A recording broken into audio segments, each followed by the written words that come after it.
How's it going, students? Today, we're going to learn some basics about energy. So the first thing about energy is that energy cannot be created or destroyed.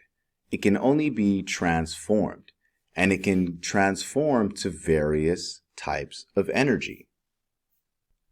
And another basics with energy is energy can do two things. The first thing is cause motion, or two, it can cause a temperature change. So that's really the only two things energy can do. Cause things to move, also known as create work or do some work, or cause the temperature to change. So let's take a look at this example here. We have a person on a bike and we're going to need to feed them. We're going to need to give them energy in order for their muscles to work.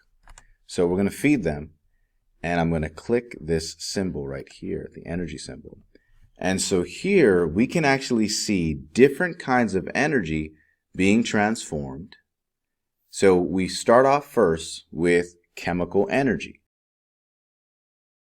Chemical energy is the energy that's stored in chemical compounds.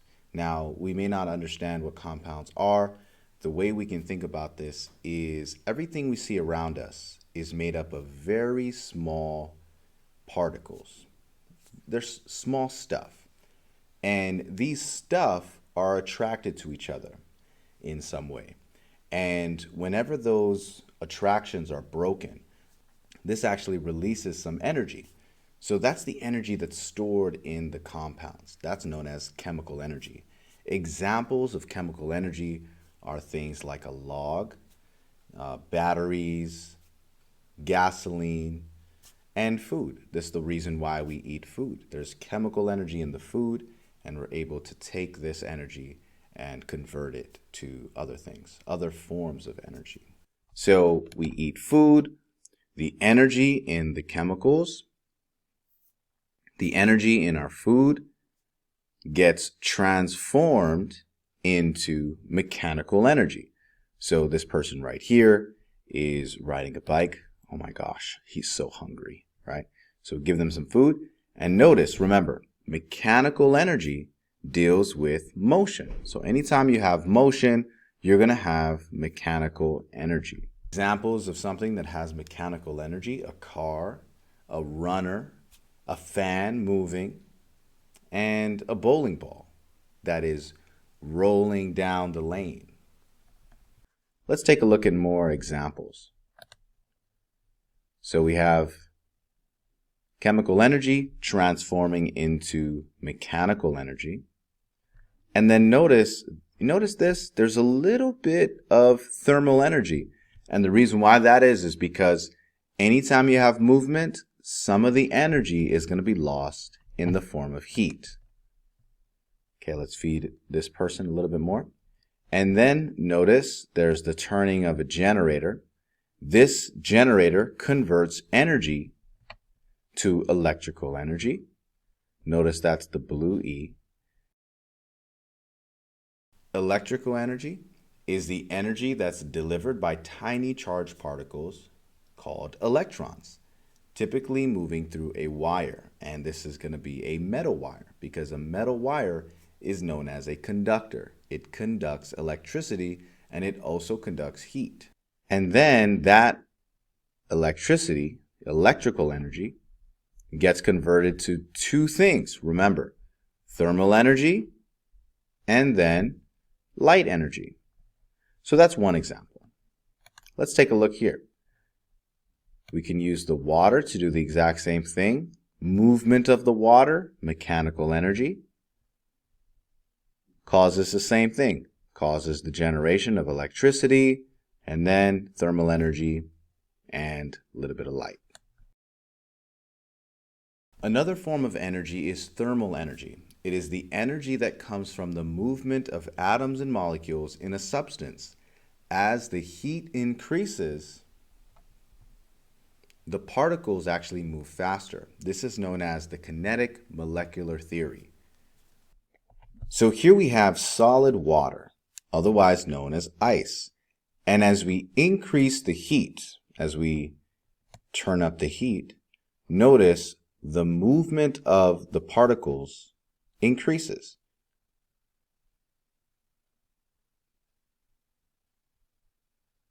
So this is an example of thermal energy. Notice, even when we're talking about changes in temperature, we're always going back to movement. So even though we don't see movement, we don't see the water moving quicker, what's actually happening is on a molecular level, it's actually increasing. The movement is increasing as it goes from a solid to a liquid to a gas. Let's try another example. Now, this turbine can't convert this sunlight into energy. So we're going to need something else. We're going to need a solar panel.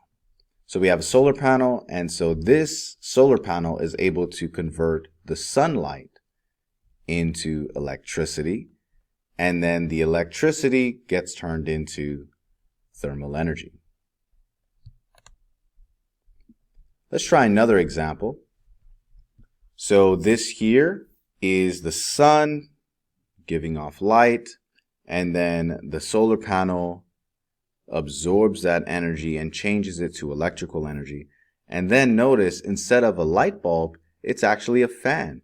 And so a fan is an example of mechanical energy because it is moving. We have gravitational potential energy. Is the energy an object possesses because of its position in a gravitational field. So anything that is high up is going to have some gravitational potential energy. And once it falls, for instance, so if I had a ball right here and I let it go, it now has kinetic energy or mechanical energy. If I held it right there, it has gravitational potential energy. It has the potential to move until I let it go. Then it now has kinetic energy. Nuclear energy. Nuclear energy is the energy that's stored in the nucleus of an atom. It is the energy that holds the nucleus together. We haven't really covered atoms. We're going to cover that a little bit later in the school year. So just imagine that everything around us is made up of very tiny Lego blocks. And we used to believe that these very tiny Lego blocks are the smallest particle that we know of. We now know that actually scientists can actually go even further than what's called the atom. And so what holds the atom together, individual atoms, is something called nuclear energy. And an example of this is a nuclear bomb. I'm sure you guys have heard of this. A nuke is an example of something that releases nuclear energy. And you might imagine there's a lot of power, there's a lot of energy in the atoms. So that's nuclear energy.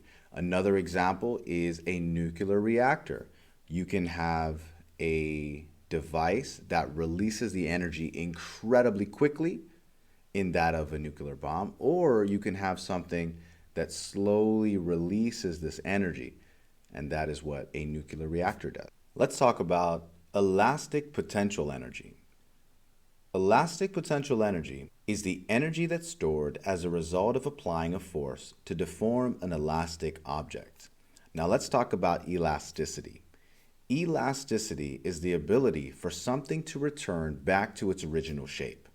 So think of a rubber band. A rubber band, right? If I stretch the rubber band, what does the rubber band want to do?